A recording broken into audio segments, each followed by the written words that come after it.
Well, I like Bruce. He's got the right idea. I go to training camp every year. Intro. I'm hardcore. All right. Oh, we're good.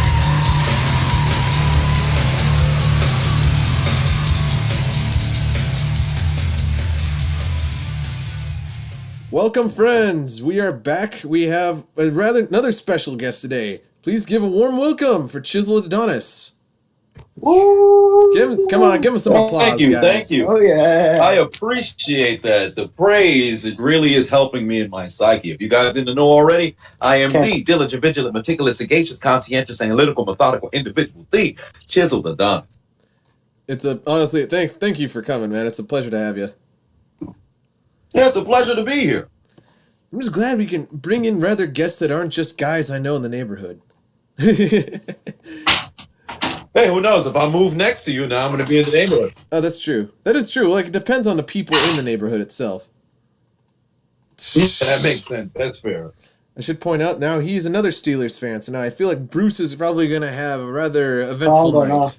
I'm going to have a nice day. This is going to be a good night. It's going to be Today was a good day. So how this usually works is we usually do a recap of the actual games this past week and decide to give our summary, give like a brief summary of how we feel these teams will pan out the rest of the season now that we're 5 weeks in, and go over whatever else is going on. All right, sounds like a plan. I like it. You know what? Just to get it off let's go with the matchup. I think everyone in Pennsylvania is eager to hear. So what's your take on the Steelers-Eagles game, the Battle of Pennsylvania? Well, for one, it's a classic Mike Tomlin kind of game where you go into the game, you assume it's going to be a blowout, and it does not pan out that way. Every week there's a heart attack in Steelers Nation, and this past weekend it was just like that because a 17-point lead eviscerated with what in what felt like seconds. And Travis Fulgham came out of nowhere. I didn't even know who this guy was. I'm not even sure if he has a character on Madden, but he was lighting up the defensive back of the Pittsburgh Steelers. He probably doesn't. I mean, he does not. It's just character one. Nobody knows who this guy is, but he came out there and just lit up the defense. And Carson Wentz, for what it was worth, he played all right. It was decent. That's the but thing. He did throw those 2 picks. I couldn't. Yeah, then he did. The only thing, I mean, the Steelers. Honestly, I feel like at this point, if the Steelers can get the secondary right, and we can actually start playing some pass defense, the Steelers could potentially be the Steelers would legitimately have a shot. But until they can stop that pass defense, it's going to be tough because look who we got to get past. We got to get past teams like KC. Baltimore. KC's not an easy team. Baltimore, they're more run-based, so I'm not as worried about Baltimore. Mm-hmm. You know what, guys? I have to interject. I'm actually more worried about Cleveland from a matchup standpoint than I am about Baltimore. You know what, guys? I have to interject this. Personally, I don't feel... You know what? I'm going to say it. The Steelers are better than Baltimore. Baltimore has a great offense. I'm not going to dog them and say that they don't have the pieces to be a Super Bowl contender because they do, but considering their defense has been well within too many close calls, and the thing is, the Steelers... aside from this game, have just been absolutely dominant. The only thing I could say is that their offense could use some improvement, but that aside, I mean, there's not much left to improve, I have to say. I mean... they don't have a top 3 passing game, but at the same time, it doesn't really seem to bug them. They don't seem to have any sign of hesitation or slowing down. Well, the thing is, the Steelers, they're good on both. They're good when it comes to running it, and they're good at passing it. Every single game, they've had over 100 yards rushing on top of, well over 200 yards passing at a minimum, and that's good. We're balanced. We're a very balanced offense. We have running backs that can get the job done, and we have receiving targets. I think if we're talking about from a core standpoint, the Steelers wide receiving core right now is better than any time with the 3 Bs. If we're talking about from a personal standpoint, because every single player on the active roster of the Steelers, every single wide receiver can get the job done. You can see. You can tell from this last week. Johnson goes down early, Claypool shows up out of nowhere and pops off. Mm-hmm. And even Ray McLeod. Ray McLeod I guarantee none of you guys are. I mean, maybe Adonis has heard of him because he's a Steelers fan. But I mean, to anyone who isn't a Steelers fan, I don't think really many people know who Ray Ray McCloud is, and he came out of nowhere. He's been doing a good job kick returning, and he seems to be kind of like a Taysom Hill kind of guy, except he does not throw the ball. That's a good take on that. He's a gadget kind of player. You know, he's a kind of a running back / receiver is kind of how we play him.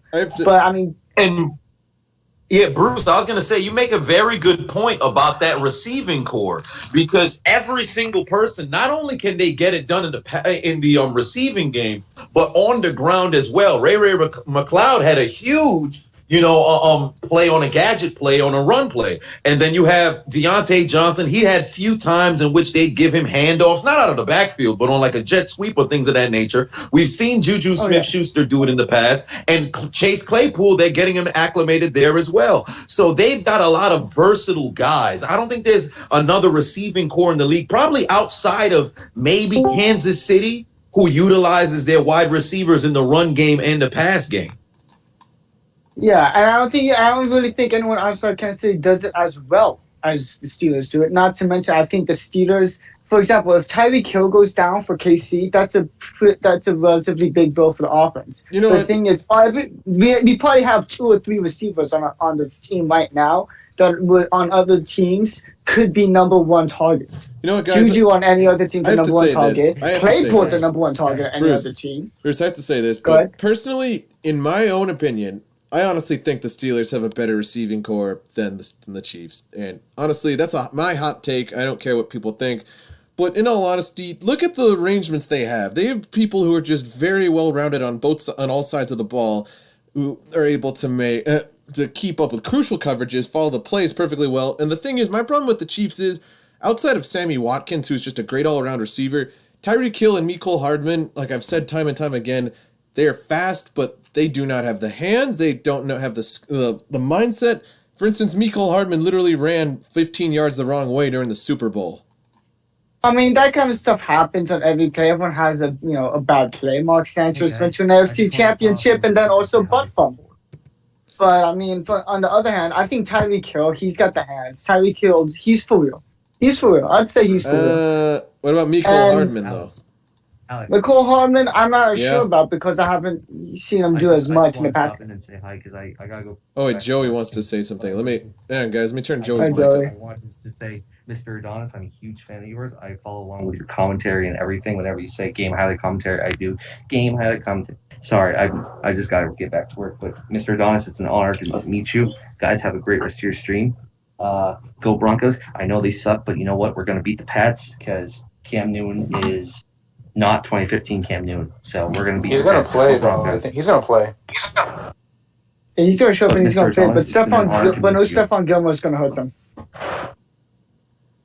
All right, boys. I got to go. I didn't hear any news about if he was going to play or not. But Joey, I appreciate that. It means a lot. Yeah. He's going to Cam Newton's going to practice. Mr. Adonis, I'm definitely going to become a Patreon member soon and do the whole... Bronco, I'm gonna be wearing a Pain Manning jersey, and I'm gonna send one in for you. All right, bye guys. See you soon. See you, Joey. Later. All right. Well, that was his take on that. But anyway, going back to the Steelers, still though, I still personally feel like their key piece is speed. The Chiefs have a better quarterback easily. I don't hate Ben. I mean, he's actually turned the clock back. Actually, my opinion. Let me ask you guys about this. What's your opinion of Ben this year? Like, people claim that he was cooked. This could be his final season, but obviously he's completely proved the doubters wrong. He's not like Aaron Rodgers' level of resurgence, but in your opinion, do you see him being a Pro Bowler, or really do you see this as just a flash in the pan and he might retire after this? Well, right now, I would have to say in the AFC, it's a possibility that he could be a Pro Bowler because you're not too sure who's going to join the ranks of a Patrick Mahomes or even a Lamar Jackson this season. It's been there, but as we both know, well, they just canceled the Pro Bowl today, if I'm not mistaken. So who knows? But yeah, he'll most likely be in that area because there's always a third who sneaks their way in, and a lot of people end up opting not to play. So I think they're still going to give out the title. But Ben doesn't necessarily have to go out there and win games with his arm.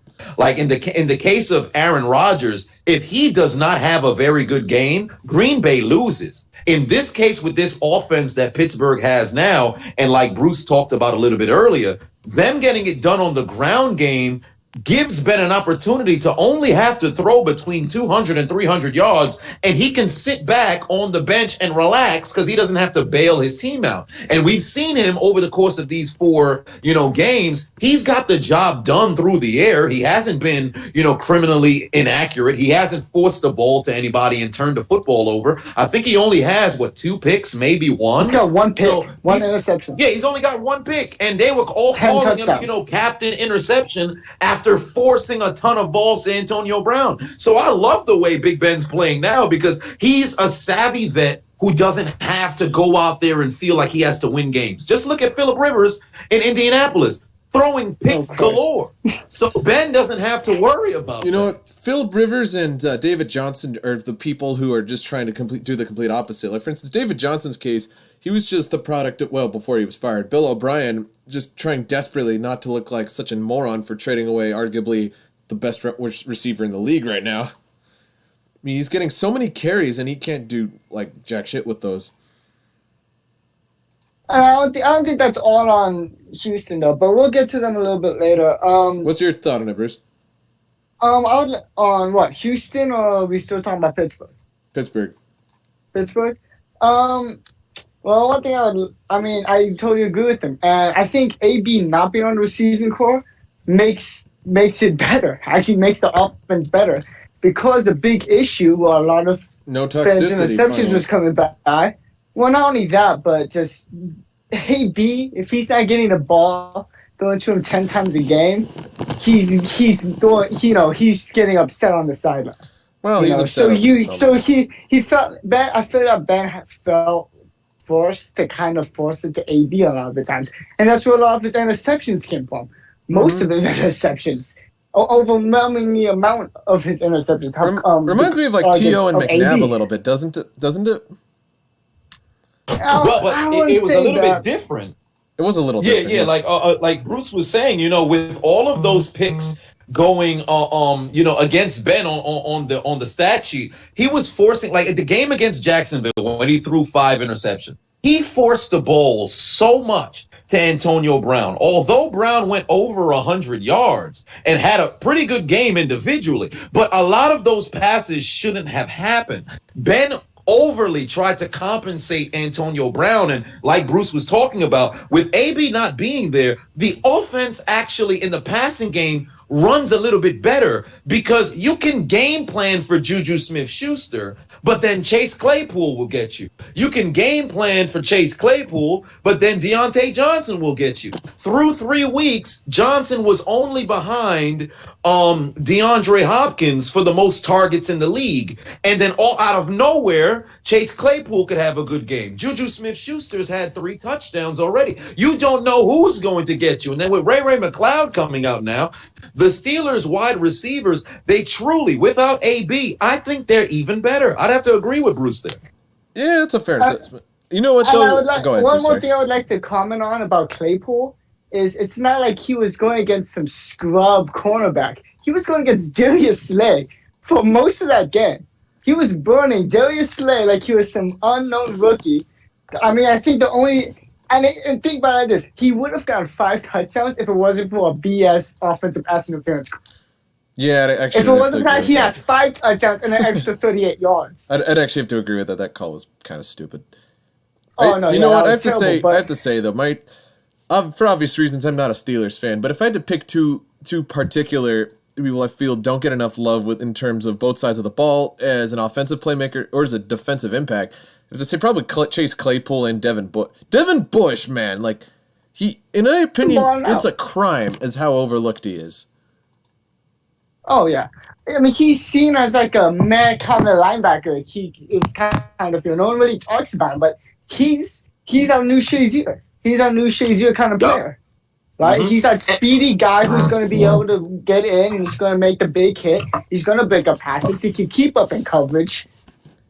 He's it's like somebody who's got Derek Thomas's throwing abilities with Aaron Donald's speed a little bit. Not to go to go off on that a little bit, but Yeah, it just look give him at some years to truly mature and watch how good this guy's going to be. Because during his rookie season, through 9 weeks, he was playing at a crazy amount of stats, but he was the front runner for Rookie Defensive Player of the Year. It wasn't until, I believe, Vince Williams had came back and because he's the vet.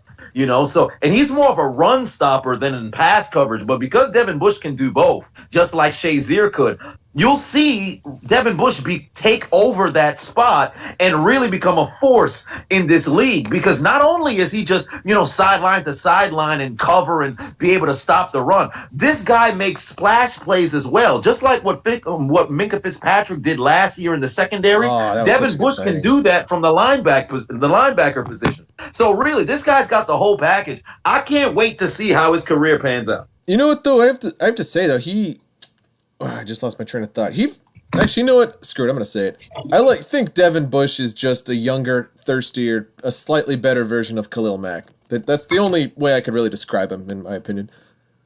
I mean, I wouldn't say that because they play such different positions and the way they use is so much different. I thought Khalil Mack was a middle linebacker, though.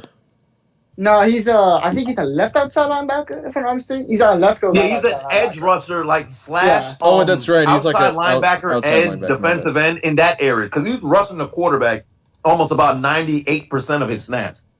Oh, right. Yeah, I mean, I mean, look at who. It's not like, Bush doesn't have great mentors. I mean, if you look at who his mentors are and who he's grown up around, he's growing up with Hall of Fame inside linebackers as mentors. Yeah. He grew up with who was, I think it was Urlacher?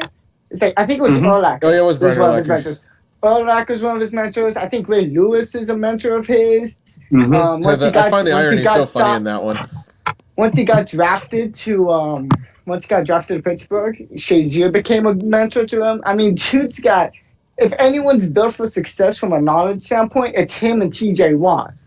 Those guys are just... Now, Bruce, I gotta dig up an old hot take of yours. J.J. Watt, will he become a Steeler?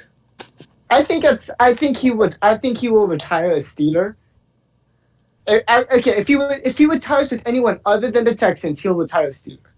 He's either going to retire a Texan or he's retiring a Steeler. I'm trying to think of who else would really make that much use of his skill set. Or really put him think of what you do if you put J.J. Watt on our defensive line. Your defense would There's no stopping. We don't even need to put DBs on the field at that point. Because that would be the best defensive line in the league. Because right now, Cameron Hayward at edge. Well, Cameron Hayward lining up at DN. Sometime he lines up on the interior. He's an all-pro. Then you have T.J. Watt, who, in my opinion, will be the defensive player of the year if Aaron Donald doesn't stop harassing people, of course. But T.J. Watt, and then Stephon Tuitt, although he got hurt last year, when we talk about highest graded defensive lineman in the league, right now, he's still top 5. So you got some dogs up front. And Tyson Alualu's doing pretty good, too. You bring in a J.J. Watt. Now, TJ, since he's naturally going to be rushing the passer, you've got 4 linemen. They'll probably move out the defensive tackle, move Cameron Hayward inside next to Tuitt, and then put J.J. Watt on the other end. So now the lineup, the front 4 would be T.J. Watt, J.J. Watt, Stephon Tuitt, and Cam Hayward. Nobody is blocking that core. And that's it's going to be looking like the old Rams from the 60s with the with Merlin Olsen and Deacon Greer, Jones. It's going to be ridiculous. Quarterbacks are going to be in the ICU. Not to mention Bud Dupree. Bud Dupree's been having a very good season this season. He wants to get paid. He wants to get paid. That's the issue. I don't think we're going to be able to keep him this year. I would love for us to be able to keep him, but I think it will come down between him and TJ.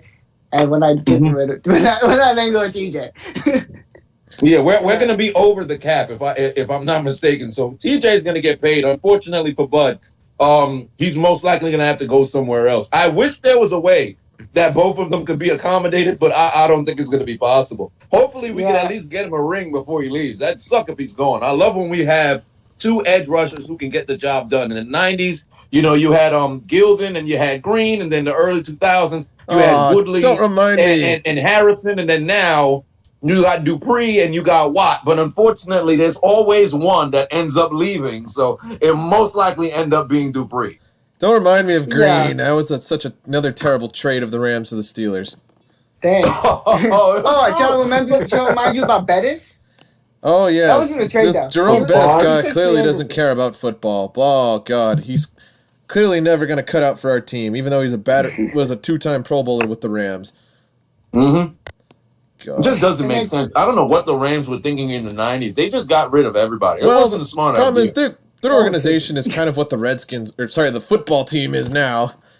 Hey, Pardon my race. demonetized. Sorry, pardon my race. That's what everyone calls them anyway. But no, the thing is, the Georgia Frontier was just in the process of completely just destroying the team itself and completely ripped it out of its own fan base. And the team was pretty much just a flaming wreck of, well, everything. Yeah, the late 90s. I mean, when the 99 team that came out of nowhere, they had a great core. And then 2000, honestly, I believe they probably would have beaten that 2000 Ravens team if Kurt Warner never got hurt. And in 2001, they should have put away the Patriots. But for some apparent reason, I should say Mike Martz wanted to make it a Kurt Warner show like Marshall Faulk's not in the backfield. They should have walked away with 3 consecutive rings. I was so upset about that. We don't speak of that because the problem is Mike Martz wasn't a bad piece of it, but seriously though, Dick Vermeil, when he retired, he took a lot of great wisdom of his play calling with him. The thing is, he reminded me too much of his trips to the Rose Bowl and pretty much his play calling actually, it came back up though when he took the Chiefs to the playoffs, I think, a couple years later. But in 2003. Oh, that's right. They went 13-3 and lost to the Colts in the wild card. Mm-hmm. Yeah, I remember that. But honestly, though, Mike Martz just wasn't meant to be the head coach of the Rams. Seriously, on paper, he reminds me of Bill Callahan a little bit. Well, not to that severe of a decline, but he reminds me of Bill Callahan a little bit when he had inherited such a great team from Gruden and then just completely blew it apart once Gruden jumped town. Yup. Even like was it Mike Tice who took over after Dennis Green in Minnesota? It's the same thing. No, that's kind of actually no, that's completely sums it up perfectly. Kind of I feel the same way going back to Steelers or Eagles. Like that's what I personally feel about Doug Peterson. Doug Peterson got the benefit of being at the right place at the right time, but he's a hack. Let's be completely real. Doug Peterson, well, he was pretty terrible to the likes of Sam Bradford and he's just not a great coach. The thing is, in terms of player development, I don't see many people. Carson Wentz's talent was just unstoppable. There's nothing that was really gonna deter from that. But in terms of player development, he's had complete reign of the team since Andy Reid's pretty much been gone. And honestly, I have to say it's seen better days. The Super Bowl was just probably the pinnacle of it for not actually collapsing in his face. Yeah, pretty much. And you know what's funny? When I think about their offense, and you see Carson Wentz, like I'm pretty sure Bruce saw this too. Carson Wentz was playing the game like I'd say that the first 7 years of Big Ben Roethlisberger's career, Carson Wentz is playing like that, where you're holding the ball for way too long. It just doesn't make sense. Carson had moments where he should have just thrown the ball away. They probably wouldn't have taken QB hits or sacks, but this guy just does not let the ball go. I don't know if that's a product of Doug Peterson trying to coach the same way that Bruce Arians does, where you're holding the ball for a long time to try to get downfield, or if Carson Wentz just doesn't want to get rid of the ball. Well, whatever the case may be, Doug Peterson does not have great guidance for his team. No, and the thing is, look at the defense. I mean, it's completely built around Fletcher Cox and a few scrapped up pieces. Well, I mean, aside from Darius Slay, but it's just the rushing core. The rushing core actually caught me by surprise because I will say Sanders proved to be a pretty decent rookie, but at the same time, I mean, Jay Ajayi was the best piece of that rushing core that they had, and I can understand his decline was sharp, but seriously, who are you gonna draft like in this day and age to replace him? I mean, honestly, Josh Jacobs and Cam Akers have proven otherwise, but seriously though, he can't draft either. I mean, I can't think of. Well, really, since 2016, since the Eagles have actually had a somewhat decent draft. And even Trey, they brought in Jordan Howard, and he did nothing. They brought in Nickel Roby-Coleman from us, and he's fit their defense about as well as Marcus Peters fit ours. I mean, the way I see it is, well, actually, no. I got a quick question for A. As a Steelers fan, I gotta ask, have you been to Steelers training camp? No. I was actually planning to go and drive out there this year, but Dude. COVID. Dude, Yeah, I'm gonna tell you that something right now. I saw who is gone multiple times. It's fucking awesome. It is the coolest shit because that's the thing. It's it's not that expensive. It's free parking. The only thing you gotta pay, the only thing you gotta pay for is, if you buy something at the pro shop or buy food. That's the only thing you have to pay for there. And not to mention, you get right up with the players. You can talk to some of. You can get a chance to talk to some of them. You really get to get a good connection with the players, and it's really cool. Last year when I went, all the players are really cool for the most part. And you realize that the players that aren't cool to the fans and don't sign a lot and don't interact with the fans a lot, they generally are not around for very long. I mean, Michael Thomas doesn't do it to fans, but he's still getting a ton of money. Morgan Burnett, he didn't sign hardly any. Morgan Burnett was alright. But he just didn't pan out where he got great. Another guy that didn't really. Gentlemen, I enjoyed the discussion on the Steelers, but now let's dig into let's dig into some of the other teams to hear some interesting hot takes on this. Mm-hmm. So let's go. All right, let's start with the Bucs and the Bears. Tom Brady was caught in some sort of genjutsu. He forgot all the downs. Yeah. Absolutely. Absolutely. His dementia kicked in. No, he's not Joe Biden, but he's. I was about to say Tom Brady turned into Tom Biden, but. Honestly, though, the Bucs just played below their potential, and the thing is, they remind me too much of the 2011 Eagles. Ring a bell to that one? It was a very weird. I'll say this game was a very odd game because it felt like the Bucs offensively should have been able to, although the Bears defense is pretty solid, but the Bucs offensively should have taken advantage of the Bears defense. But the offensive line gave Tom Brady no time. And knowing how old Brady is at this point and how long he's been playing football, since the 80s, I believe that's when he started Pee-wee at like 89. But him playing football that long, I'm shocked there was not a shift in protection. How Khalil Mack was able to not only flip a human, but get to Tom Brady like 5 times. He sacked him 3 times, but then one was taken off because of roughing the passer penalty, which was terrible. But and then Tom Brady the offensive line and protect was ridiculous. Well, the problem with that is that the Bucs dove headfirst into a ton of vanity signings just for aging stars. And the thing is, if you look back to some of the worst Jameis Winston moments, the problem was, well, obviously he has accuracy issues, and he really just doesn't have like Russell Wilson's keen eye for that. But at the same time, he's had so many instances where he's been put under pressure because that line has just never really been that good. I mean, there's too many open holes in coverage. He doesn't have a very good center. He doesn't have a very good set of offensive tackles. And as a result, if the Bears, obviously on the offensive side of the ball, they really don't have crap. One of the offensive tackles is actually pretty good. I think that Tristan Wirfs. Yes, he's good. He's going to be good. I found actually that's really the only good offensive. Do you think he's going to be around for a while? You know what I found the worst irony of the Bucs itself? They did all these massive vanity signings for Gronk and for Leonard Fournette and for Shady McCoy, and yet the best rusher on their team is like Ronald Jones. Mm-hmm. Yep. Bojo. And I don't know if that's because Arians had him last year and he's just well acclimated with the system, but I don't understand how you bring in a Shady McCoy, you bring in a Leonard Fournette, and they're not even combining for 10 carries. Like, they have depth.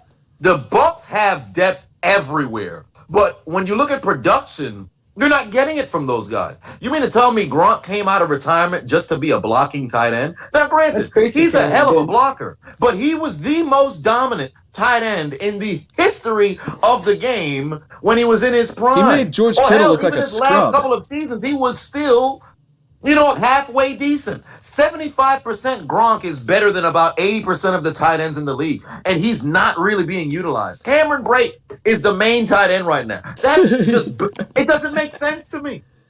Well, it's the vanity. It just doesn't. The thing is, like I said, going back to how this is too reminiscent of the 2011 Eagles, these were only vanity signings. They didn't look past the depth of actually rebuilding that offensive line. I mean, the defense, I will give credit where credit is due. Ndamukong Suh and Shaq Barrett have proven to be a dynamic duo on the other side of the ball. Oh, yeah. But seriously, the key piece of that is the offense. They don't have a very good line to really really set anybody up. The play calling, I won't dog on Arians too much because he's been there and been able to prove he at least has a general idea of what he's doing. But I'm serious though. This team is just vanity signing only in name. They really don't have much depth outside of that. And the Bears, I'm amazed. Nah, screw it. I mean, Nick Foles is just proved that he really he wasn't with the money, but he just proved that he's slightly more decent than people give him credit for. He's not a bad QB at all. He's not. A lot of people just thought he was just a product of the system in Philly. I mean, he works best when he's in Philly. Because when he went to the Rams, I'm sure you know, that it wasn't really the best, situation. But Jeff Fisher now just that he's had here in Chicago, I just hope he can be consistent because you got a guy like Allen Robinson who is vowed to be sensational this year. And he's not a bad receiver at all. He just needs time. I think if Foles has protection and David Montgomery can get going in the backfield, give him 1,000 yards, Foles will be all right because that defense is playing not at the same pace that they did in 2018, but they're good.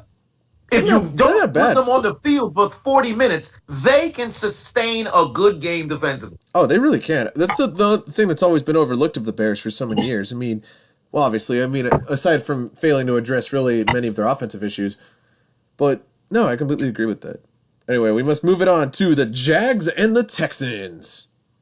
Oh, God, who cares? You know what? I'm kind of shocked. I expected Romeo Crennel to be as disastrous as his tenure as a head coach, but, I mean, that said, it was kind of a pissing contest because the division is, aside from the Jags. It was the thing is, aside from the Titans, let's be real, the AFC South is arguably the second worst division in football.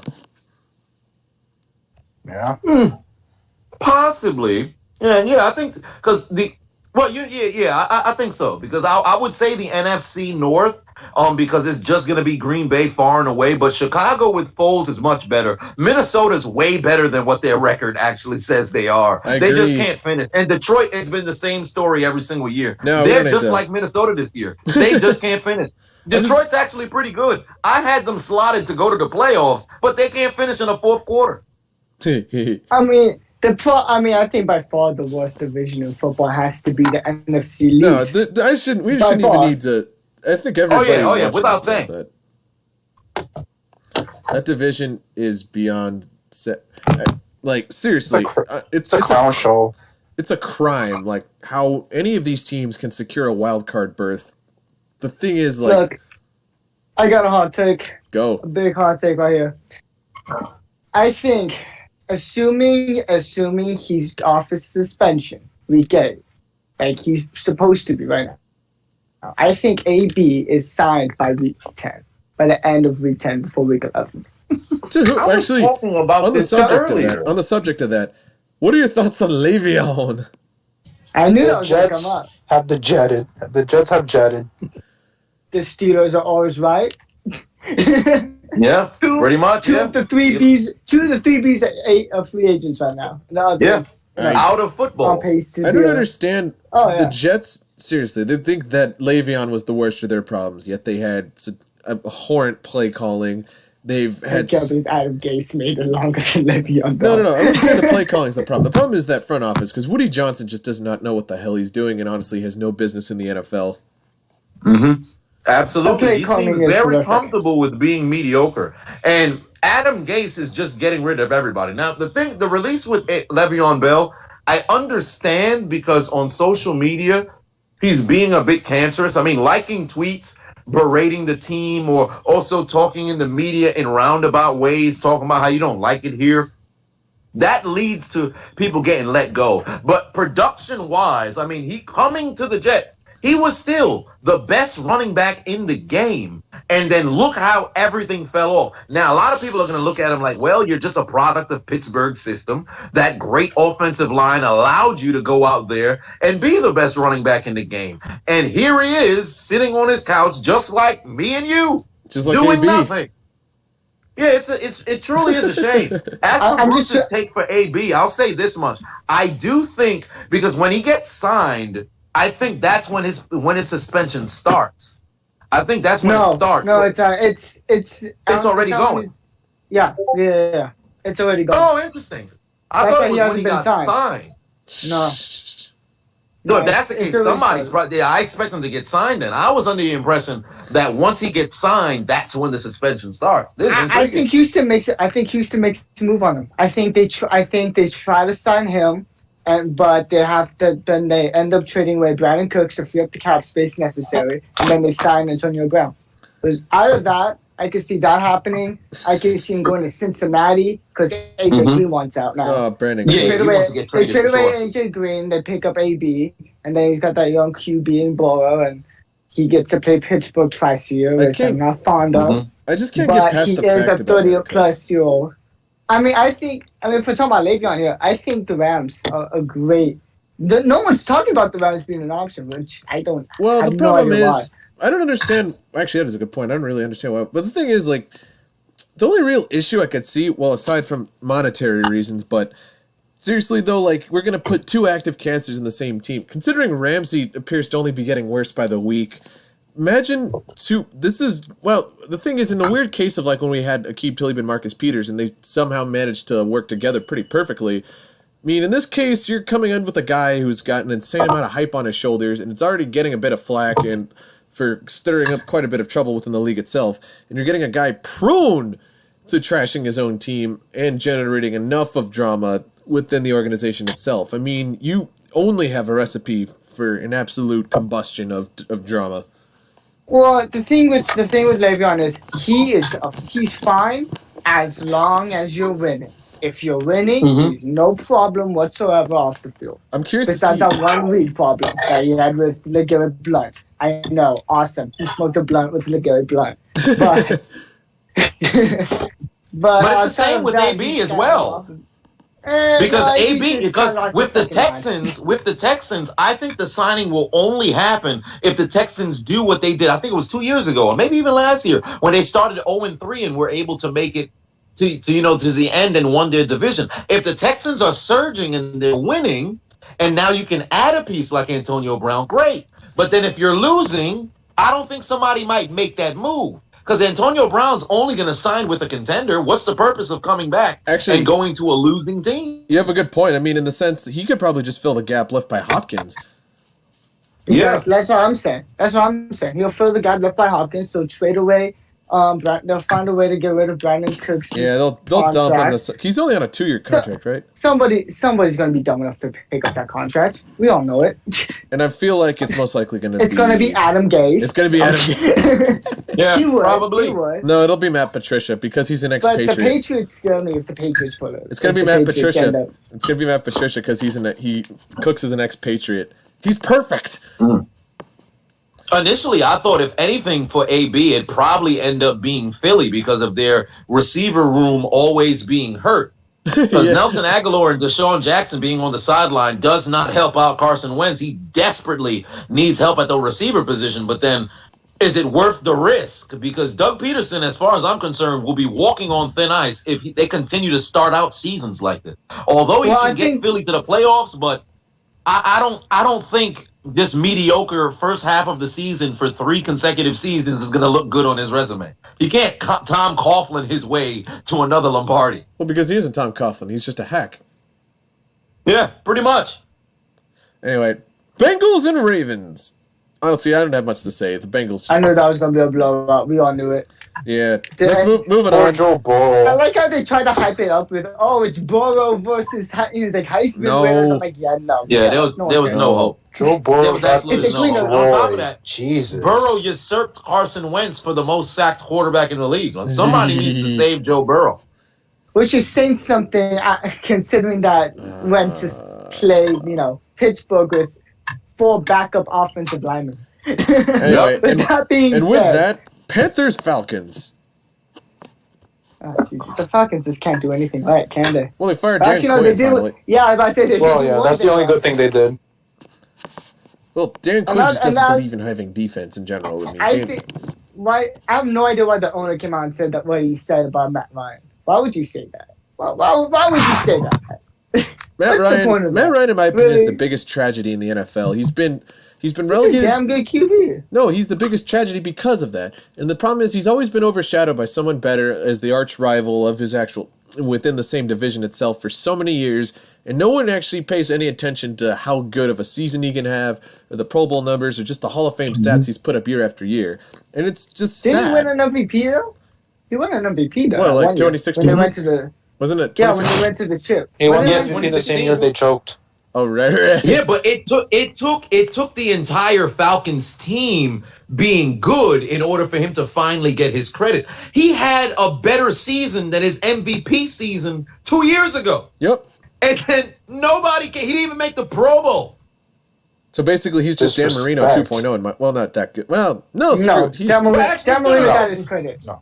Statistically, because at least in Marino's case, he was the best quarterback in his division. that is true. Even when Bledsoe came around, but he was still the best quarterback, and he had about a decade of being the guy. Actually, no, so we knew. that's tough for me to admit, but I will say I think he was just a little bit ahead of Jim Kelly at that point. Well, yeah, I think so. I think so because with production wise, yeah, but Kelly was winning. So you can't really. Kelly was winning and then losing in Super Bowl. That's fun because Kelly actually had more chances to actually get over the hump, and whereas Marino couldn't. Well, and Yeah, Marino was dealing with what Marino went through is what Phillip Rivers had to go through in this, where the organization just refused to help you out. Because Marino had a defense maybe 4 times in his career. And then Phillip Rivers, they were ravaged by injury. And even Aaron Rodgers this decade.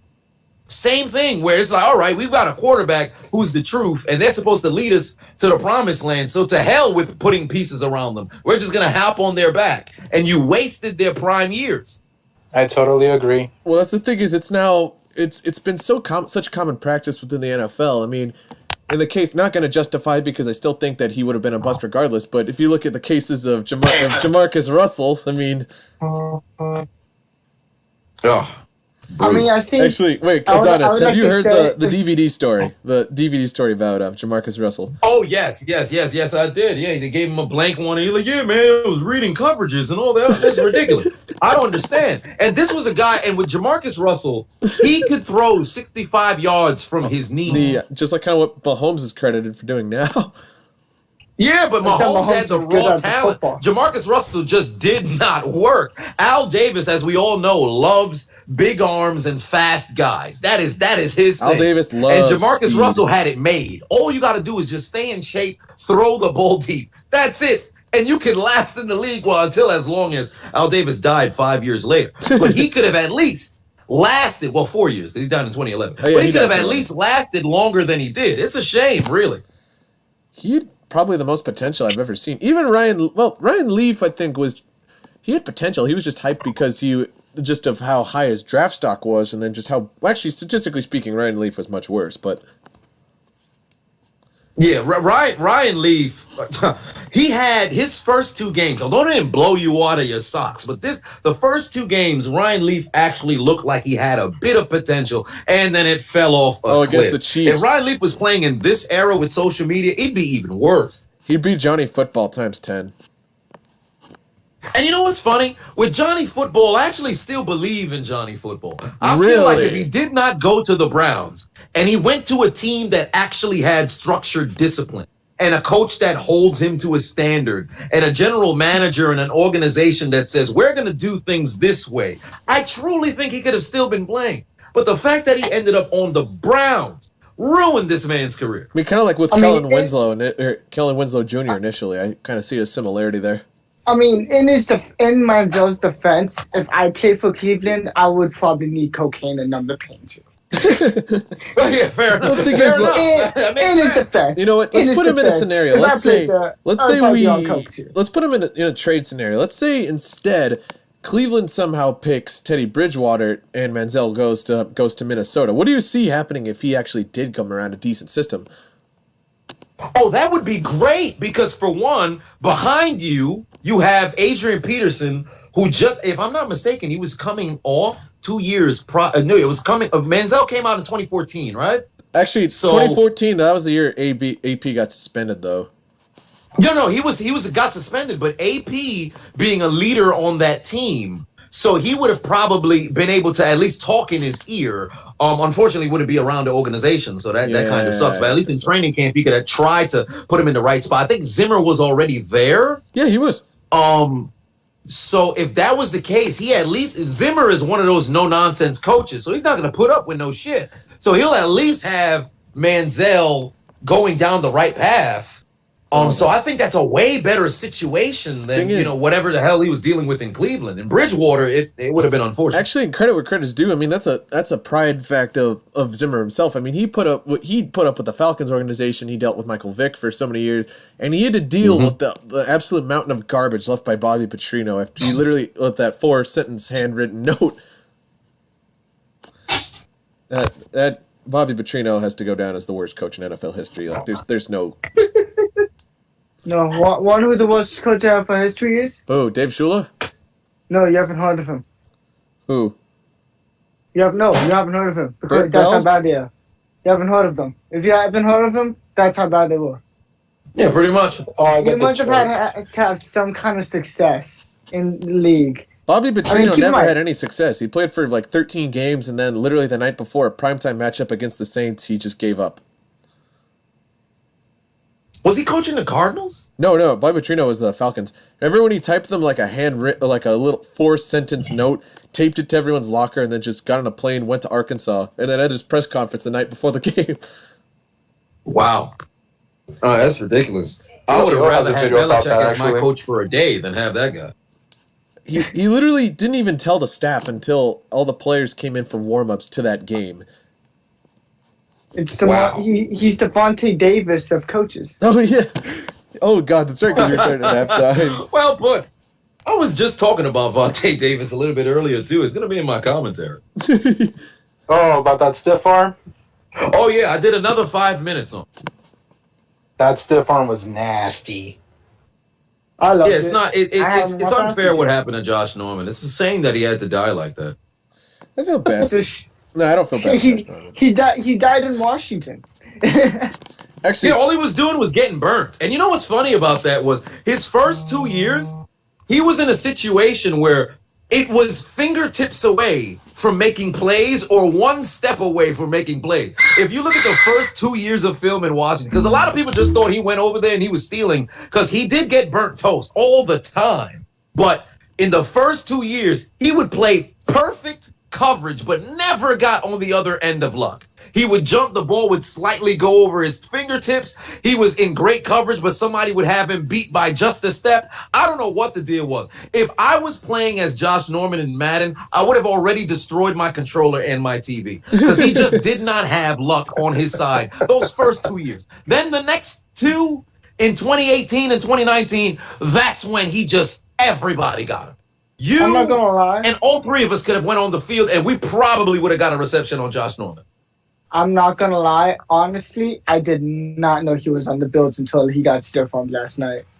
I did not know that until he got You and stiff-armed. about 80% of America had no. No, clue. I didn't. Whoa, Josh I Norman just- got another job. Oh yeah, look, it's a shame that he I didn't saw get to number play football 24 and anymore. I saw He was Norman Derrick Henry's like fullback. jersey, I'm like, oh my god, wait, no, that's Old Thomas.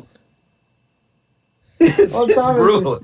actually, It's a shame, really, because he came in there, and you know what's funny? He was trying to do what Peanut Tillman used to do, because I think 2 weeks ago, Josh Norman had a great play where he punched the football out. So he just said, all right, I don't really stand a chance here tackling Derrick Henry. Let me try to reach for the football. That was a bad idea. Just go for his legs. Do not try to go up top with Derrick Henry. He's going to embarrass you. He flipped the guy in college. This has been years later. You think he won't do it to you?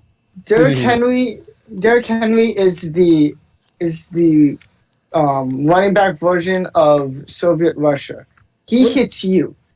You hit Derrick pretty much. Henry. He hits you. you know what? With It's all his, crazy. in terms of speed, actually, all right, I got a weird comparison. Am I right in saying that fast, Derrick though, Henry dude. is kind of like the well, I wouldn't say not as athletic, but almost the modern, sort of the modern Bo Jackson in a sense. Like he's. I was actually thinking about that the other day. I'm like, who would be the remember Bo when Jackson Bo Jackson right ran over Brian Bosworth? Like that's what the vibe I'm getting from him. Oh, that's such So a. remember I love when- watching it back. I watch it maybe once every year. I should do a commentary video on it. It's hilarious. Like on this I wish day, I was there in the moment when it happened. Kingdom. Because that ruined Bosworth's career. It was over. Bosworth wasn't even that bad. He just remembers he wasn't that bad. No, he was actually pretty It good. wasn't that bad until that tackle. And he didn't even do that bad on the tackle. No, he just got overpowered. But it killed his mystique. That's not what sealed it, though. What sealed it is when he starts mouthing off about John Elway's teeth, and then he goes into Mile High and gets completely blown the fuck out of the way. Man. I mean, I can't blame him. I would probably make fun of John Elway's teeth, too. You know what's funny? Now that I think about it, who would you compare to Bosworth when it comes to, having such big hype, but then, in a sense, not living up to it? I kind of immediately, I think Brian Cushing. I was going to say Eric Fisher. What about AJ Hawk? No, because he was seen as a sort of college legend. He wasn't bad in the NFL like Bosworth. Well, Bosworth wasn't bad either, but you know what I mean. But he never really lived up to what they thought he would be. Wasn't Do you think there's a possibility of him being in Seattle? Like, had he went to a different team, like if he ended up in a Pittsburgh? Actually, he would have done really well, in my opinion. If he would have ended up in Pittsburgh, he would have been fine. But he didn't end up in Pittsburgh. Seattle was just okay. I have to get this off my chest. Honestly, I don't care how many wins Seattle has now. I don't care if you have Russell Wilson. The fact is, their fans are some of the most unloyal people I've ever seen. Oh yeah, for sure. They disappear. No. They sell out. They show up to the game, but believing in their team, it's not always. They don't. That. If you think about it, they sold out. Oh, the 12s are always during the game. They are present, but supporting the team. It's not always like that. Like when Jim Zorn and the Kurt Warners of the world were there, the running back Kurt Warners of the world were there. When they were winning, Steve Largent and stuff like that. When they were winning, they are here, they are loud. But when they were losing, they were the worst. Like they're almost like Philly fans. Extremely toxic. Even when they were, they are now because they got a freaking Super Bowl. I don't want to forget that. But the thing is, even with those teams that went to the AFC Championship and lost to the Raiders, the thing is, even still, they nearly moved. I don't think most of them remember this, but Ken Behring nearly moved them to L.A., and then Paul Allen nearly did the same thing. Because they were just not a team that really was on the verge of, was on the receiving end of so many relocation talks for so many years. And I don't think most of their fans today realize it. It's just, it baffles me that everyone's like, yeah, the 12s, we're the 12th man, we're always here ready to go, we're the best fans in the NFL. And I kid you not, if this was 1996, they probably wouldn't have even cared who was playing. They're not Pittsburgh. That. No, Pittsburgh at least Pittsburgh fans are crazy. No, those guys are all over the place. I know. They are lunatics. They either love, that's it. The fan base will either love a player or hate them. Till this day. The most Fitzgerald Toussaint can't walk around Pittsburgh. It's over. Nobody's going to let him live down that fumble. Oh, hell no. I haven't lived down that goddamn fumble. Me either, because I truly think they would have been in the AFC Championship. I'm so pissed off about that. And on top, you remember that call on Peyton Manning when I think he was sacked by William Gay, but he got off the floor and then threw a completion to Sanders? I have dreams about that play. Yeah, I'm like, look, some other quarterbacks maybe. Peyton Manning ain't fucking breaking that shit. Honestly, but I mean, that's not to say Peyton Manning's that good. He's just, not athletic like that. Yeah, he's a different kind of athlete. Anyway, yeah, he's my favorite quarterback of all time, though. That's my guy. I love me some Peyton Manning. Oh, everyone loves some Peyton Manning. Anyway, next game. Give me 1 second. Chicken Parmesan. Hey. Cardinals and Jets, I don't need to go over that. The Jets are terrible. Cardinals have so much potential. Don't play to it, blah, blah, blah, blah. Raiders, Chiefs. Let's go to that one. Oh, that was a good game. John Gruden showed why he got his 10 years, $100 million. He pretty much proved with that game he can still coach with the best. You know what that is, in my opinion? That's what happens to the Chiefs when they don't make that cool of a comeback. Yeah, pretty much. You came up short. They were doing the Franklin Sansa challenge. That's what the Chargers would have done. Short. That's what the Chargers would have done had Anthony Lynn not stupidly chose to go on to punt the ball on 4th and 1 in overtime. Okay, in his defense, as someone who has coaching experience, that's a tough call not to make, because that defense for 3.5 quarters of that game was absolutely clamping their shit. Yes, but at the same time, 100%. At the same time, Bruce, he was on the 45-yard line. Mm-hmm. I get that. It's not worth the risk. I'm not saying I would have made the same call. I'm just saying I understand where he's coming from. That defense was playing very well. And who knows? It may have not even been his call. It could have been the offensive coordinator's call. Like, hey, I don't think we should go for this one. You know, no, it's got to be his call, because he's got to approve it. He's the head coach. He does. He even admitted to it too. He admitted to it too. No, of course he's going to admit it to it, because he's got to take the call. He's a coach. But since it has to be approved, he's got to give the okay. So if the OC tells him, hey man, I don't feel comfortable, going for it here. If he's like, dude, we can't put Patrick Mahomes back on the field. We've got to take a shot here. Overtime. I would have went for it. As Bruce said, I get it. I completely get it. The smart thing to do after seeing the way your defense was playing would be to punt. But when it comes to momentum and knowing how the Chiefs offense works, how they can surge at literally any time, I would not take the chance. Thank you. The thing is, I keep wondering, like, seriously, you have the best quarterback in the league on the other side, hungrily waiting on the other side of that football. Why would you, in overtime, in a crucial moment with such a minimal score, why would you give him the ball? I mean, keep on. You gotta also kind of give the guy props that he was in that game. Because let's be honest, nobody actually expected that game to be anywhere close. No, that's true. Because no one expected Justin Herbert to actually do that.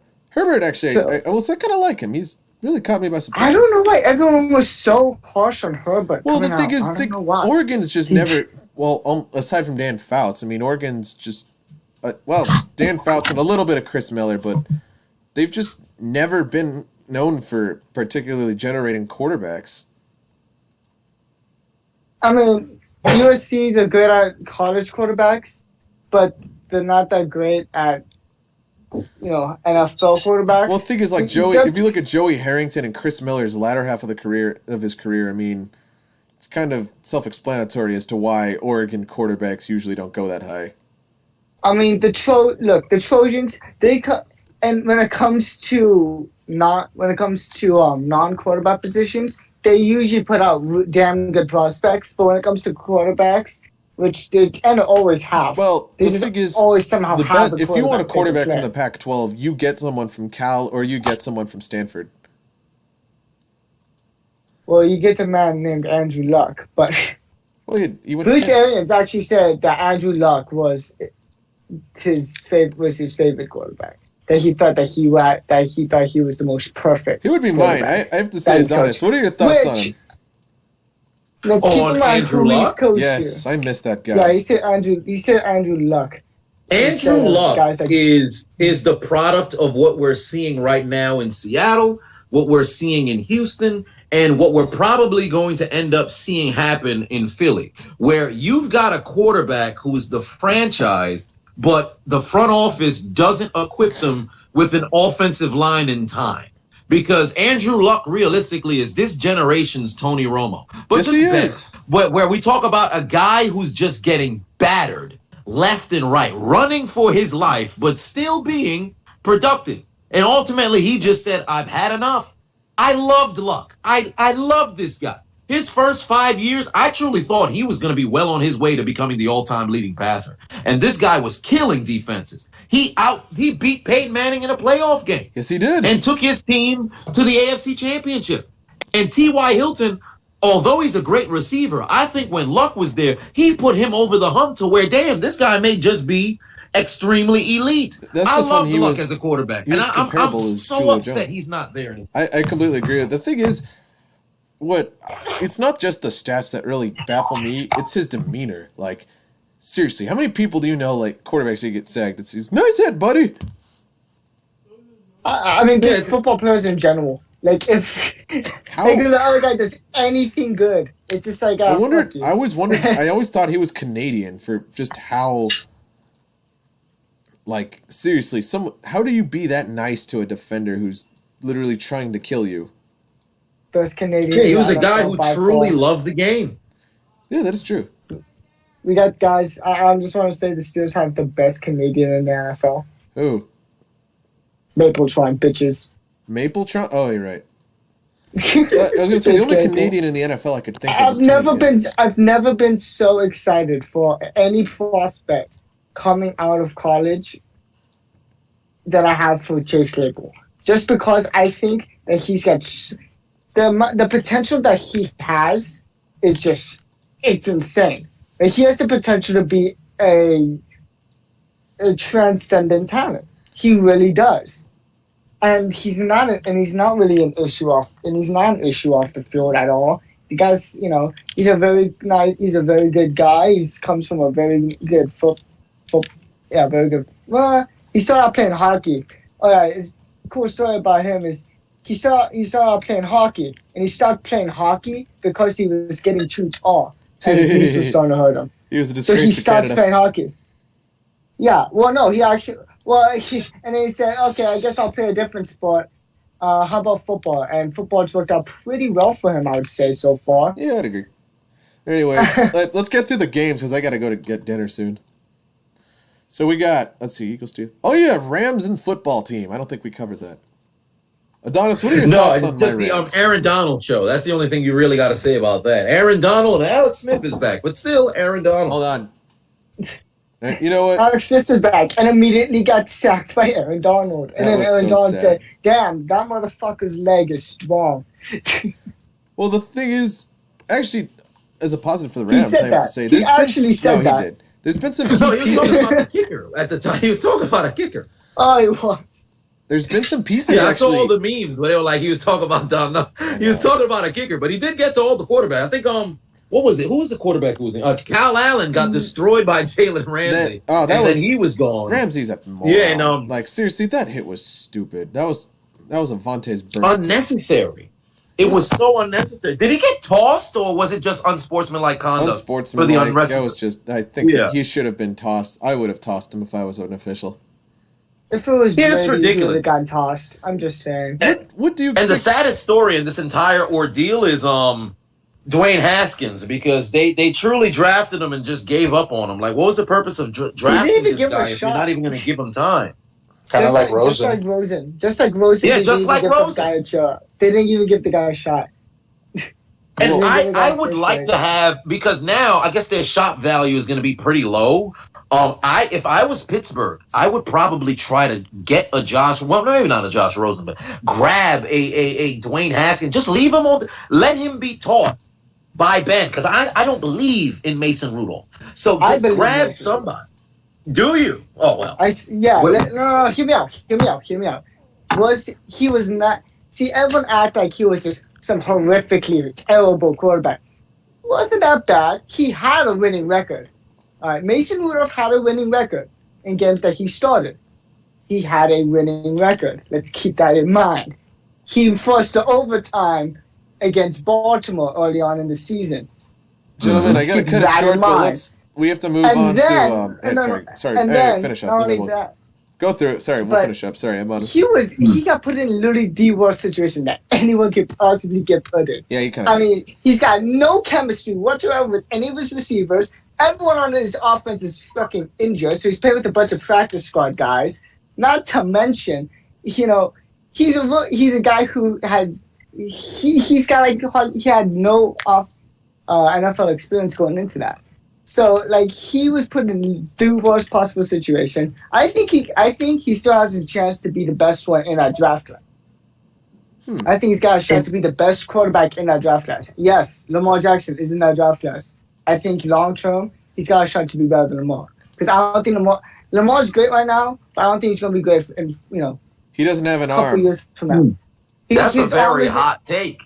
And the reason I It say that is. is because running quarterbacks generally do not do well in the NFL for long. I mean, Michael Vick, I think, is the only exception, but Randall Cunningham is really the only exception because Vick isn't probably going to go to the Hall. Let's be honest, Vick isn't no, going to the Hall that of kind of Fame. tarnished. The thing is, it wasn't even him. It was mostly just his cousin that was actually convicted, but his Well, involvement. I mean, not even that had to do with the dogs. Just he didn't really do enough to be considered a Hall of Well, Famer. because he had nothing to work with. I mean, the Falcons were a terrible organization for that He had period of Deshaun Jackson after he got out of jail, and he had Shady McCoy. He had pieces. Oh, right, He had the right. So, yeah, opportunity, not just but he on never. the But he couldn't get Falcons. it done.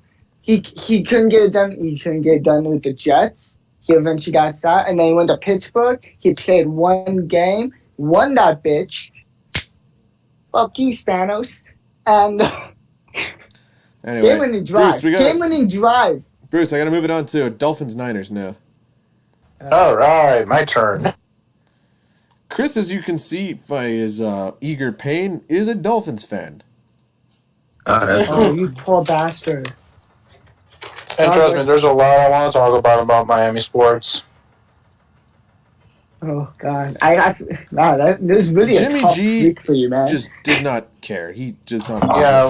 No, and Chiseled Adonis is also a Heat fan, believe it or not. Really? Oh yeah, big Heat fan. Oh yeah. Yeah, Sorry about that. I'm a Lakers fan. Sorry.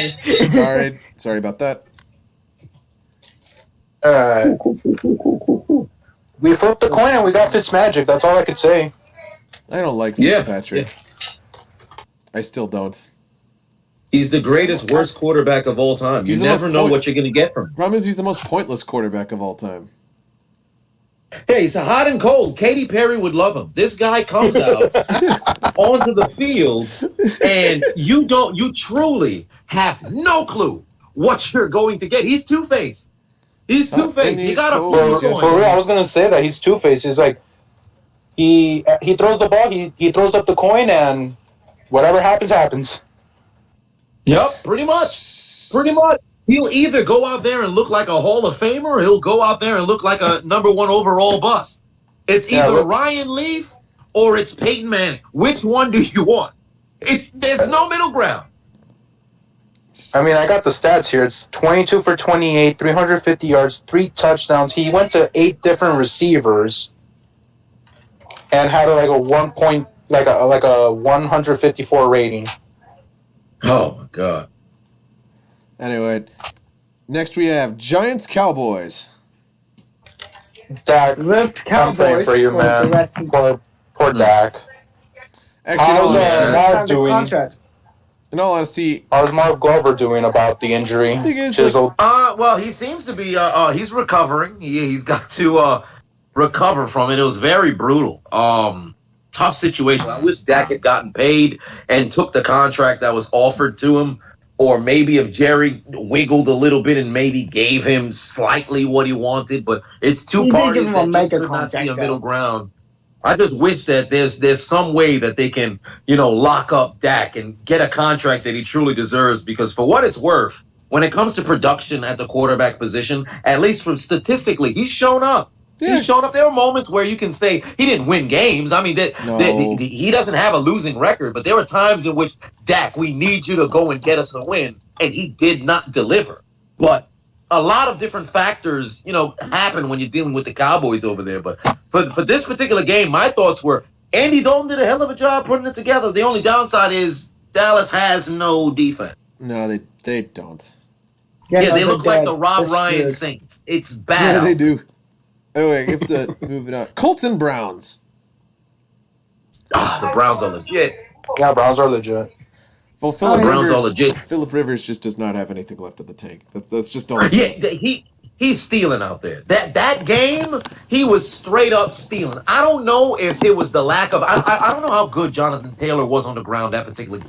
But every time I saw Philip Rivers throwing, it was just bad. I don't know what it is. He's I desperate truly to don't know look what like it is. he's desperate to look somewhat competitive, though. That's just like I was saying about David Johnson or Bill O'Brien pushing the hell out of David Johnson, just eager to look like he didn't completely ruin a chapter of that guy's career. I mean, It's just he's just desperate just to prove like, I'm still competitive amongst another organization. I'm not washed yet. Drew Brees is starting to show severe signs of decline, but he's showing even worse. Yeah, it's night and day with Rivers, because when he has a good game, it's almost like it's not as bad as Fitzpatrick. No. But when Rivers has a good game, it's all right. Maybe this guy's got, but when he has a bad, it's terrible when it's a bad game. No, it's an and absolute this was the example collapse. Right now, I think I'd rather have Fitzpatrick than Phillip Rivers right now, I'd have to agree with Rivers. that. I don't like Fitzpatrick because yeah. I think he's so pointless, but I still think Rivers just has that much worse of a downside. Talking about quarterback comparisons. Me and Alex were talking before the stream. Goff or Kyler Murray? He says Goff is better than Murray right now. Because Murray doesn't have an arm. Murray literally just has Jameis Winston's arm with Russell Wilson's legs. He can throw. No. He's got 68.8% completion. Because he's got DeAndre Hopkins and Larry Fitzgerald. It looks good. It looks good on paper, but I think I would probably take Jared Goff right now because it's still early. It's still early for Kyler Murray because Jared Goff laid an egg last year, as we all can admit. He laid an egg last year. No. But 2 years ago, he looked relatively impressive. 2017 and 2018. 2019 wasn't his best year, but at the same time, 5 of his starting O-linemen were gone. He also lost Zach Taylor and Matt LaFleur within the span of the same season. Yeah, a lot was happening, but then you just paid this guy over $100 million. You would expect him to come out there and play a little bit better for what he did when his team went to the Super Bowl. Although I do believe it was more on the shoulders of Todd Gurley than it was on Goff. Yeah. But last year, for what it was worth, I do think he could have played a bit better. But in the case of him and Kyler Murray, I'd still give it to Goff. Kyler, give him some more time. Well, that's true. We have only time to say. But the thing is, I will say the last year for Goff, I can't really blame that solely on him because the thing is they gave him that money and then realized that, oh crap, we didn't spend the right money keeping these people around him. Yeah, pretty much. And Whitworth is going to retire at the end of this year, so they're going to need a left tackle. They are. If I'm picking a guy, if I'm starting a team right now and you give me the option between Kyler Murray and Jared Goff, I'm taking Kyler Murray because he's not as good of a thrower. But it's not by that much. And Kyler Murray's got that extra element that he can tuck it and run. He's just more versatile. And he's not that much worse than Goff when it comes to throwing. So for that reason, I would rather have Kyler Murray on my team right now. Fair enough. Than Jared Goff. Because he could just do more. He could just do more with it. Fair enough. Vikings Seahawks. Oh God! Help somebody fix Mike Zimmer needs to figure out how to not blow leads. Because right now the Vikings, like I said earlier, they're way better than their record. But for Seattle, if they don't protect Russell Wilson and get themselves a defense that's competent, it's over. It really is. I have to say over. it's a combination of two things. I have to say it's the Vikings playing to the top of their potential, and the Seahawks kind of exposing a good amount of flaws. Like the thing is, I'm not going to slam them because they're easily probably one of the best playoff contenders in the NFC right now. But at the same time, if you take Russell Wilson out, look at how much he's really put that team on his back. If you take Russell Wilson out of the equation from Seattle, period, the rushing game isn't bad, but Carson and Penny are made of glass. They can do the purpose, but the thing is, neither of which can really last a season if you really put all the weight on their shoulders. And if you take Russell Wilson out of the equation, they'll be an 8-8 team at best. Mm-hmm. But without Wilson, that team is absolute garbage. But they do have Wilson. That's the only reason that they won. It's the Vikings playing up to their potential and the Seahawks realizing, well, at least this guy's able to bail out. I feel Wilson is the king of bailouts. Yeah, I know. He's got that clutch gene. That's another reason why I think Lamar's going to be very good for very much longer is because he doesn't have that. He's that clutch. He's not clutch. When you need him to make a play throwing it, he cannot. Wilson make and Mahomes have that. Lamar just does not have that. I just do not see it from him. Mahomes is terrifying to me because I know if I'm up 24 with 2 minutes left, I'm still probably going to lose. Yeah, exactly. Yeah. Mahomes can come back at any point. But at the same time, I kind of have that same vibe from Russell Wilson because this guy, you can't count him out. I mean, he started out perfect, 15 for 15. And then out of nowhere, he goes extremely cold. And then the final drive, I don't know what it was on that fourth down play to I think it was to Metcalf. The Vikings, they had like a Raheem Moore moment where the ball was just hanging up there and nobody decided, let me turn around and maybe try to bat this down. It was crazy, but a hell of a pass from Wilson. Yeah, I'll give him that. Anyway, Should have they gone for the field goal when they Yes, 100,000%. also instead of going for it? yeah, bro. There's no other. Also, there's Chargers pretty much no other Saints. place to go for it. That's the target. Chargers, Charge. yeah, man. Michael Bagsley. They call him Moneybags, but evidently, looks like the Saints had stole from him because this guy, you had 4 points that should have been on the board, and then you turn into Cody Parkey in the closing moments. I can't. You know what? I can't believe it. waiting for that. I have to say It's this. ridiculous. I have to say this. The Chargers. That wasn't necessary. The Chargers to Spirit officially lost this game, but at the same time, the Saints, I feel, are the bigger losers. The fact that a team like the Chargers, with that severe of a decline, with that just lopsided of an offense, that they put up that many points and nearly closed it out had it not been for an error of special teams. The Saints went from being a Super Bowl contender to nearly losing to an AFC-based mediocre dweller. I mean, No. the Saints. The Chargers are so much better than they get credit for. Absolutely. So They're just like the much better. Vikings. They're way better than what their They're record better is. than the Vikings. The Chargers is a solid football team. The Saints are showing, they're showing flashes of not being, up to par as they were the past 3 years. And they're underperforming. But I think they just need more time to get things together. This was just a coming out party for Justin Herbert, where this guy was lighting it up. Mike Williams looked like Randy Moss on the field. Oh, he putting did. his nutsack on everybody's shoulder. And then here we go, where Moneybags pretty much ruined it. Although the Saints, you could say they played down to the competition. It was just a hell of a game, and there had to be a loser, unfortunately. Arnold Schwarzenegger saying no Chargers, no. Anyway, Hey, boys, guess what? What? I'm on a 10, so you got me for 10 whole minutes. cool. Let's We're go. about to cover Bills Titans and go to sleep. Well, because I got to go get dinner. Oh, all right. Are we not going to talk about how Casey lost? We're not going to talk hold about on. that. Hold on. All we I need don't to know. say about the Bills-Titans game is, oh, Henry. Yes, the sermon. Why did you do that, Joey? That man's on my fantasy team. He I can want go to out forget and he win. said that. I want to forget he said I that. had to, man. I had to. will Was it say good, you did Adonis? not. Did you like it? Because You the guys have Titans, to look a sermon that Chiseled Adonis has on Derrick Henry. 20 minutes long, worth it. oh, good lord. The thing is that it's completely justified. The thing is, the Titans looked at every single flaw the Bills had going into this game and found ways to rip each and every one of them open. Except for that last garbage time touchdown where Tannehill was very beyond the line of scrimmage. Oh, yeah. I hate that rule of, you just need a piece or an article of your clothing. If your fingernail is behind the line, then the touchdown should be good fair. God. It doesn't make sense. I don't like that. I mean, even when I think- Ben had, for the Steelers had benefited from it a few years back, I still didn't like the call. I think the only reason it really didn't matter was because it was a blowout game anyways. It was Yeah. a garbage time touchdown. It wasn't going to affect the game, so why bother? Yeah, the review something referees that's had not gonna Tannehill affect on their fantasy. it? Yeah. Nah, man, that Juju Smith. No one's got Tannehill on the fucking fantasy team.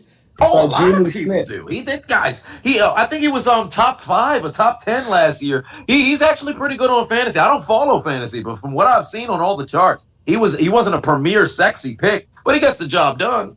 All I know Yeah. is I am on fantasy, and I won both my matchups this week in both my leagues.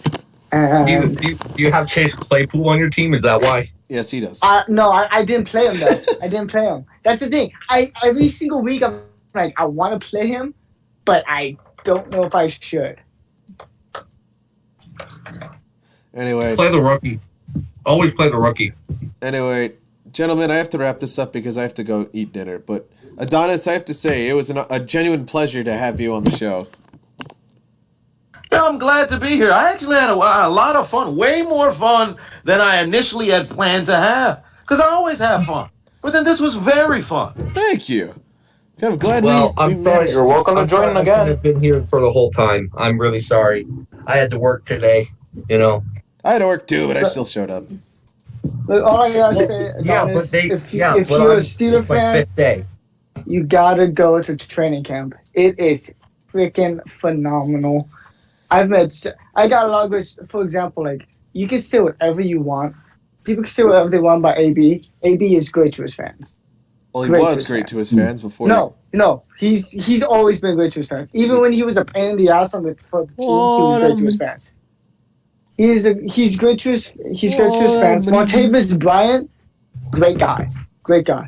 My first year there, it was the year Martavis was coming back from his suspension, and I had to be back for my football training camp, and so we can only stay for like a couple days, and one of the day, and they got rained out, but we still got some cool series. I got rookie year TJ Watt. It was awesome. Anyways, but we're walking back, but we're at the airport, and we're walking to. Right, and my dad takes a smoke break, right, before he goes in and does all the airport shit. And we're walking by, and we see this tall dude, all tatted up. He's got the dreads and everything, and I'm like, hey, I think that's and I told my dad, like, I think that's Martavis Bryant, and he kind of decided, like, okay, go ahead and see. And so I'm like, okay. So I go ahead. I walk up to his car. He's with him, his kid, his baby mama, and I think his mom. And he's getting into his Jeep. Right as I walk up, the window pulls up. The window goes up. And I'm walking away, and my dad asked, it wasn't him. I said, I don't know. He stopped the car in the middle of the street, got out, came over. He talked to me and my dad for like 10 minutes. He offered to sign stuff, and he offered to take pictures. He did all that with his family in the car, in the middle of the street. Everyone probably thought he was a dick. I thought he was cool. But everyone who was behind his car probably wasn't liking him too much. But no, Martavis Bryant, super cool guy. Unfortunately, he made some bad decisions when it came to weed. But great guy. It sucks that he kind of got blackballed. But Bruce, I gotta go eat dinner. Man. Well, anyway, thanks once again to our Adonis for joining us again and finding a way to make such a mundane task of going over each and every game actually relatively fun. Yeah, for sure. I'm happy I was able to partake. This was cool, man. Thanks for having me on. Thanks for coming. You're always welcome to come back. Oh, yeah, for sure. Well, you can always use another Steeler fan. We got to get you in with that. Who's that Chicago fan? That toxic Chicago We need him fan. and Shree on here. Oh, God, we need him. He's not in our server, though. I don't see him anymore. No, he's still here. Anyway, thank you. I got to say, thanks to all our viewers. Thank you for watching, gentlemen. And I wish you all a great night. And again, smash that like button. Smash the like button. Like and subscribe. Sponsored by Raycon. Sponsored by Raycon. Oh, yeah, we actually have a monetized sponsor. Wait, what? Shadow Legends? No, we're not. Anyway. Actually, Adonis, are you sponsored by Raid Shadow Legends? I did something for them last year. I don't know if I'm still sponsored. I mean, I did something for them at the tail end of last year, so I'm not too sure. Anyway. Whatever the case may be, I guess there's a partnership. There was once a sponsorship. That's kind of funny. AFK will be now. Anyway. Well, thank you guys. This was a fun stream. All right. Yeah. All right. That's it. Good stream.